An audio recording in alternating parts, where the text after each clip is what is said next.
evening. It's exactly 3 months since the Prime Minister came to Dover to highlight the success of his policy in stopping the boats. But in the last 3 days, well over 1,200 migrants have used a window in the weather to cross from France to Kent. And today our cameras witness French naval vessels continuing to escort the migrant boats into British waters. The numbers reaching the English coast are down on this time last year, but mainly that's entirely down to the weather. All the time the Prime Minister has repeated his promise that he will put an end to the dangerous trade in human lives. Kit Bradshaw reports from Dover. As day breaks over Dover, the darkness gives way to calm seas, and we head out into the channel with the crew of this fishing boat. Overnight, there are unconfirmed reports that 2 small boats were intercepted making the journey from France to the UK. It's not long before we catch sight of the British assets patrolling this stretch of sea. A Border Force vessel lingers close to a shipping lane, while a surveillance drone flies overhead. At 8:30, a Coast Guard radio message informs other boats of a rescue operation underway. A French vessel has been escorting a dinghy as it makes its way towards Kent. We're around 13 miles from Dover, around 9 miles from Calais, right in the middle of the English Channel where the French and British territorial waters meet, and there is a inflatable black dinghy that's just come alongside a Border Force vessel which has been tracking it for about the last half an hour. It's been monitored too by a French vessel, and they're just about to start bringing the people on that dinghy wearing bright orange life jackets on board the Border Force boat. While the search and rescue operation takes place, our boat must keep at least 1 nautical mile away.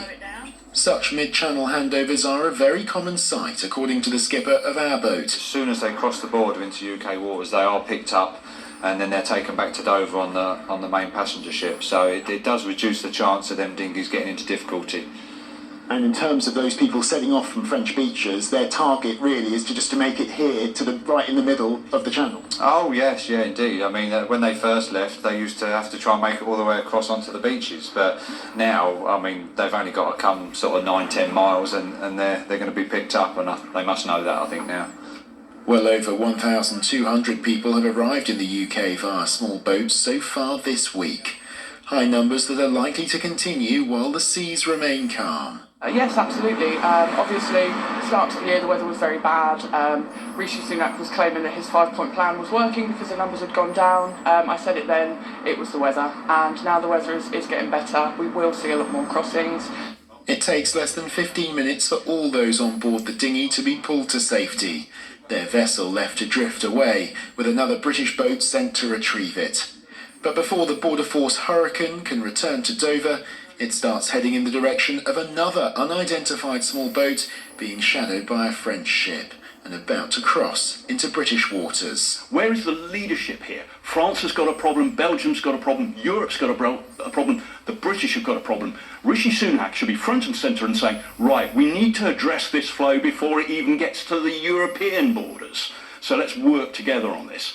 He's not doing so. There's no leadership, and that is the problem here. No leadership. There have been fewer incidents this summer of dinghies landing on beaches in Kent and Sussex compared to last year. But that doesn't mean they're not still coming. All while the government insists its pledge to stop the boats remains undiminished. Kit Bradshaw, ITV News, Dover. Well, as the next election gets closer, this issue will certainly be a fierce debating ground between the 2 main parties. What's been happening in Parliament today? Let's cross to our political correspondent, Phil Horby. Phil.